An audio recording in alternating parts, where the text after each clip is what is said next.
great majority of the Earth's physical resources are extracted from the topmost few kilometers of the continental crust. 99% of the Earth's crust consists of just 9 chemical elements: oxygen, silicon, aluminium, iron, calcium, magnesium, sodium, potassium, and titanium. There are more than 80 other naturally occurring chemical elements, and altogether they amount to barely 1% of the crust by weight. And they include many of the metals and non-metals upon which modern industry depends. They occur mainly as trace elements distributed through common rocks. One of the commonest igneous rocks of the continental crust is the plutonic rock granite. The granite that's being broken up here is not being extracted for any particular element. It's just the bulk physical properties of the rock that make it valuable. This quarry is near Shap in Cumbria. Most of the production is used for aggregate.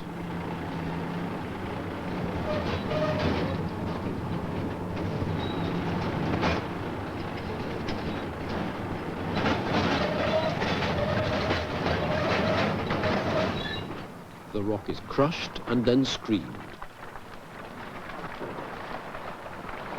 either for road chippings or for aggregate in a variety of concrete products. A small percentage of the granite is cut and polished for ornamental stone.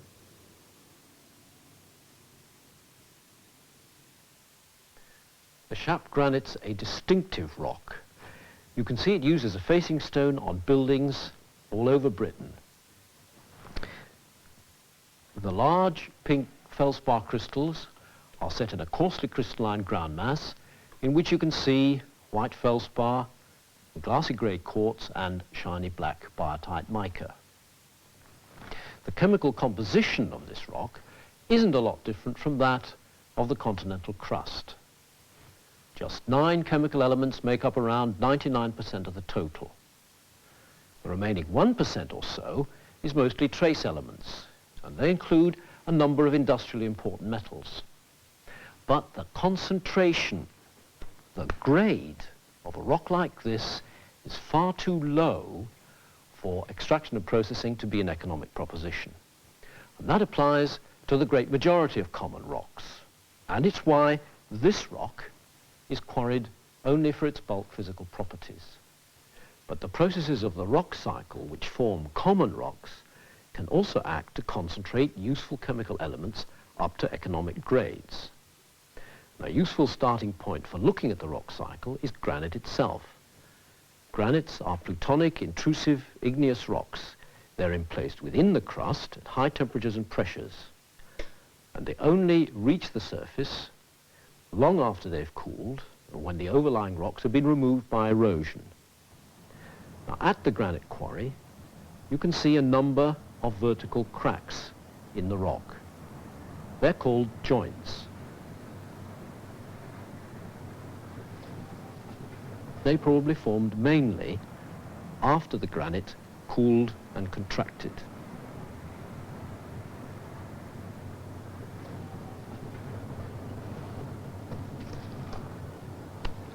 Along this joint, the granite looks different. It's been chemically altered. The overall reddish color is due mainly to finely disseminated iron oxides. And the rock crumbles rather easily here. It's more quickly broken down by weathering than the granite away from the joints. Now, when the granite's quarried here, it breaks along the joints. And so there are plenty of joint planes to be seen all over the quarry. And virtually every single one of those joint planes shows some signs of chemical change. One of the commonest signs is greenish patches due to the mineral chlorite, which is related to the mica. And another one is crystals of the iron sulfide pyrite. Now, these effects and others are all related to the joints. In fact, they're virtually confined to them. So they must have occurred after the joints formed. And in outline, what happened was this. When the granite was virtually solid, but still at several hundred degrees centigrade, fluids moved along the joints. And those fluids consisted mainly of water. They were very hot and they were very reactive. And they altered the granite on either side of the joints to varying extents as they moved along. They also dissolved a variety of elements, including trace elements, out of the rock. And later on, as the fluids cooled, they precipitated some of those elements on joint planes as new minerals. Here at Shap, these processes didn't lead to the concentration of elements in sufficient quantities to form an ore deposit. But there are many places where ore deposits were formed by the precipitation of chemical elements from hot watery fluids that circulated through cooling granites and through the rocks into which they were emplaced. This is a small tungsten mine at Carrick Fell, about 20 kilometers north of Shap. The ore is in this vein of white quartz, a meter or so thick. It occupies a major joint fracture in a 400-million-year-old granite, and it extends into the rocks surrounding it. Quartz makes up nearly 99% of the vein, but the vein also contains about 1% of the tungsten minerals, wolfram and scheelite. There are other minerals in the vein, including arsenopyrite, but the amounts of these are too small to be economic. The 1% or so of tungsten minerals in this vein may seem a low grade, but it represents a concentration factor of more than 1,000 times over the average abundance in the Earth's crust. So here, there's been a considerable concentration of chemical elements by igneous processes. And those processes happened at depth within the crust. Now, when intrusive igneous rocks eventually become exposed at the surface by uplift and by erosion of the overlying rocks, they themselves will become subject to weathering and erosion. Now, this handsome block of granite was taken from well down in the quarry, well below the zone of weathering. So it's still fresh and hard, and it's tough. But this rather less prepossessing looking specimen is a piece of weathered granite. The feldspars and micas are being decomposed to clay minerals. And of the main minerals, only quartz is chemically resistant. Now, the products of weathering are carried away mainly by water, and they're mostly quartz and clay minerals, and eventually they'll accumulate to form sediments. So the main sedimentary rocks are sandstones and shales or mudstones. This soft and friable rock is a mudstone. It's made up mostly of clay minerals. Mudstones like this one have been used to make bricks here at Whitehaven in Cumbria. This rock is quite different, much harder, better cemented. It's a quartz sandstone. It's not a very pure quartz sandstone, and it does break rather easily along the bedding planes. But sandstones like this are good enough to be used for building stones. Mind you, in some places you do get quartz sandstone so pure that they can be used for making glass.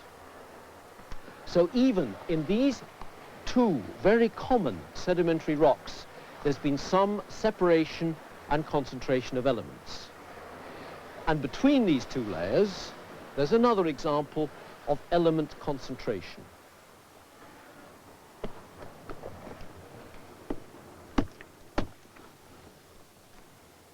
Coal.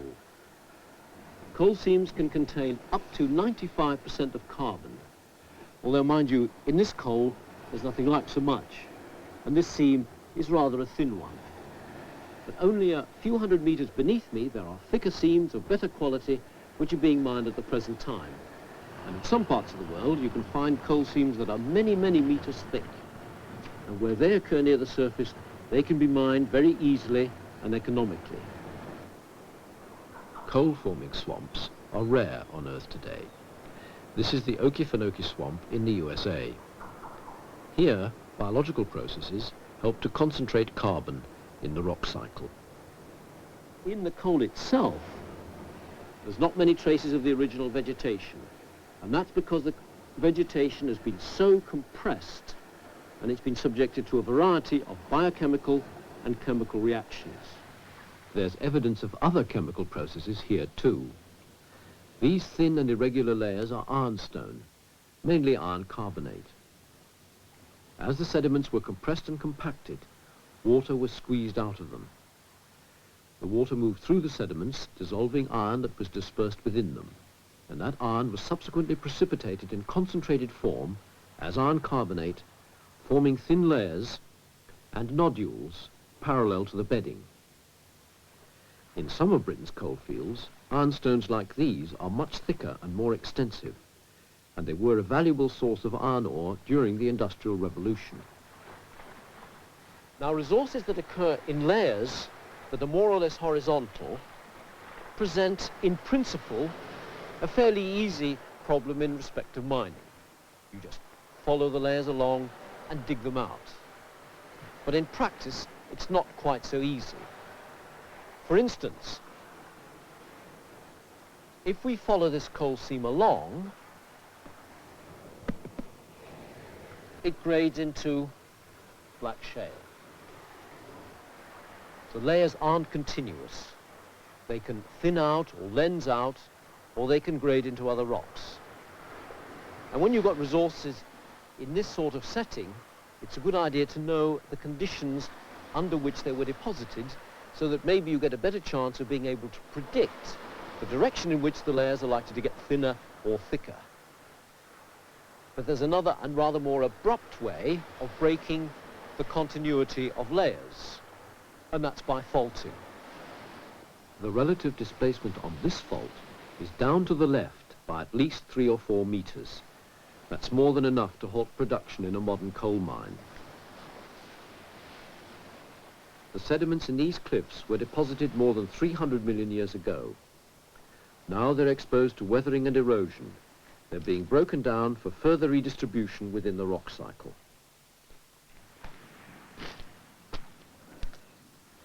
On this beach, there's a magnificent example of sediment sorting and concentration that's happening right now at the present time.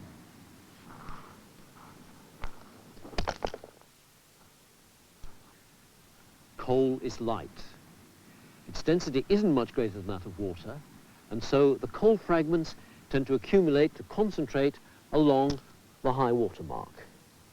This is sea coal, and people have been making a living for years collecting it and selling it. Now here we've been looking at the fragmental products, the solid products of rock weathering and erosion. But there are the soluble products of weathering as well. And they get carried away in solution, and eventually they end up in the sea. And sooner or later, they will also be deposited as sediments.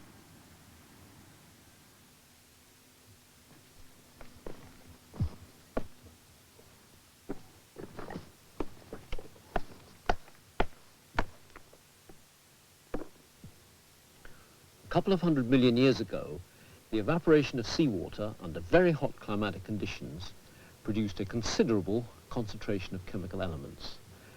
This is nearly pure calcium sulfate. It's the hydrated form of calcium sulfate, gypsum. Gypsum is a very soft mineral. But what they're actually mining here is this. And this is anhydrite, the anhydrous form of calcium sulfate. Anhydrite is generally a bit darker than gypsum, and I can't scratch it with my fingernail. Anhydrite is harder than gypsum, and it's also denser. Now, either of these two forms of calcium sulfate, anhydrite or gypsum, can be precipitated as evaporite minerals depending on the conditions. And in fact, this was all once anhydrite, but now exposed at the surface under temperate climatic conditions, especially rainfall, it's being hydrated. It's being transformed from anhydrite into gypsum. Now the dip here is gently in that direction to the east. So this bed gets deeper underground in that direction. And there it's better protected from surface waters. And so it's still mostly anhydrite. And that's what's being mined here. Now nearby there's another underground mine, and that one is working gypsum. This is the Kirby Thor gypsum mine, not far from Penrith in northern England. Gypsum is mined here for the construction industry. About half of the production goes for cement making, the rest goes into plaster and plasterboard. The average grade of the rock here is about 70% gypsum. The purest gypsum is the white fibrous mineral called satin spar. The grey layers in between are mostly gypsum also, but some clay material is mixed with it. This whole deposit was originally anhydrite, in fact. But groundwaters gained access to these layers and hydrated the sulfate to gypsum. Mining is by the pillar and stall method. The extraction areas, the stalls, are arched down to the supporting pillars to minimize the risk of roof falls. The rock is soft and breaks easily, so all that's needed is to drill a few shot holes for blasting with low explosive. After blasting, the broken rock is simply scooped up for delivery to the underground crusher.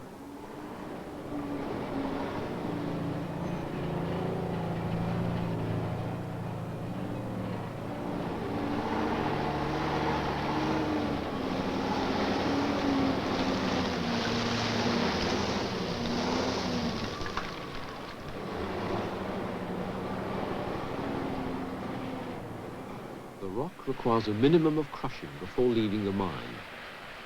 At the processing plant, it's simply ground to powder and it's then virtually ready for use. So the natural evaporation of seawater is one way in which chemical elements can become concentrated in the sedimentary part of the rock cycle. But by far the best known natural chemical precipitate from seawater is limestone. Lots of limestones have fossils in them, the remains of marine organisms which use calcium carbonate to build their shells and skeletons. This one's a coral. And this limestone is made up mostly of minute spheres of chemically precipitated calcium carbonate. Limestones crop out over much of Britain, being exploited today for a variety of uses. Gorges and caves form in limestones as the rocks are dissolved away by rain and groundwater. The voids created by solution lead to another important step in element concentration. This is the Egremont hematite mine in Cumbria. Hematite is ferric iron oxide, and this is nearly pure hematite. There's over 60% of iron in this ore, and that's more than 10 times the average concentration of iron in the Earth's crust. Here you can see some beautiful crystals of hematite in cavities like this. And in places, the ore's got a banded or a kidney texture.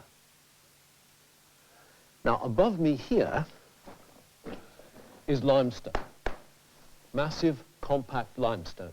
And the bedding in that limestone is pretty well horizontal. And the contact between the limestone and the hematite runs through exactly there. It's a sharp contact, and again, it's nearly horizontal, nearly parallel with the bedding. Now, all of this is solid hematite, and it goes on down below me. The top boundary we can see here, and I can show you the bottom boundary over there.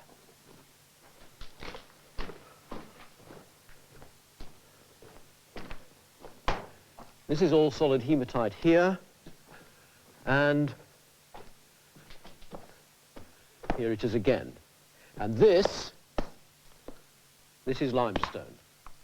So this is the bottom of the hematite body.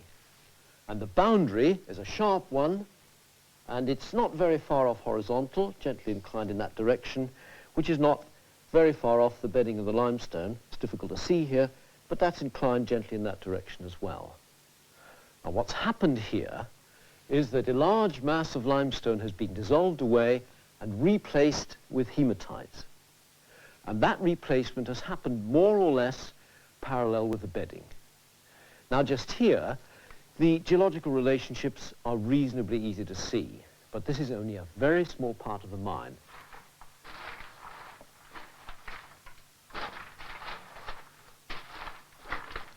By careful mapping of the labyrinth of old workings, it's possible to show that the ore bodies are associated with faults.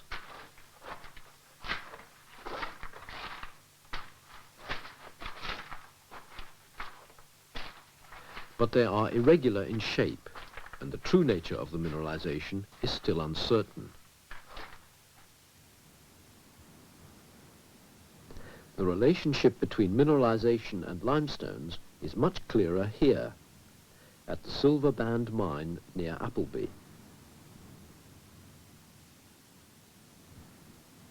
The mineralization is in near vertical veins, cutting through horizontal beds of limestones and shales. For many centuries, these veins were worked for the lead sulfide galena. But now it's this mineral, barium sulfate, barite, that is in demand for use in oil well drilling. The mineral veins fill fractures in the limestone, which have been widened by solution. But the mineralizing fluids were stopped at the impermeable and relatively insoluble shales above. So the mineralization is confined to the limestone. Those last two examples of element concentration, that's the replacement of limestone by hematite at Egremont and by galena and barite at the Silver Band mine, they obviously occurred within the sedimentary part of the rock cycle. Equally obviously, the ore minerals were introduced long after the sediments had been compacted and consolidated. Now let's move a little further on around the rock cycle. Where sediments accumulate and are buried to great depths, especially at continental margins, they can be subjected to enormous pressures and temperatures. They become metamorphic rocks. This is slate being cut from a hillside at Burlington in the west of the Lake District.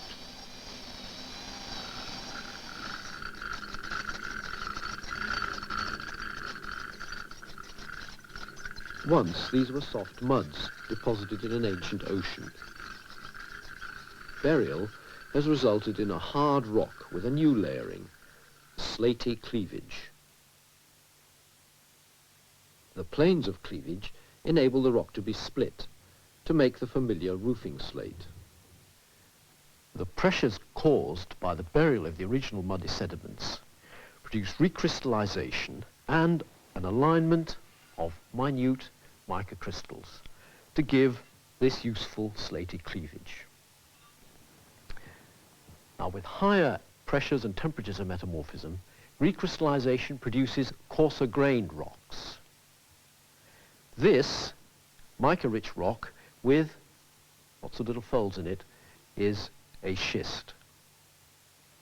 And these rather roughly banded rocks are both gneisses. Now, metamorphism involves a redistribution of chemical elements to make new minerals. There's a lovely example here, deep red-brown garnet crystals in this gneiss. Now, this gneiss is made up largely of feldspar and quartz and mica. Its composition isn't very different from that of granite. And it's not difficult to see that if the temperature were to rise a bit more during metamorphism, a rock like this could begin to melt, and so bring us back round to, in the rock cycle, to where we began, with granite.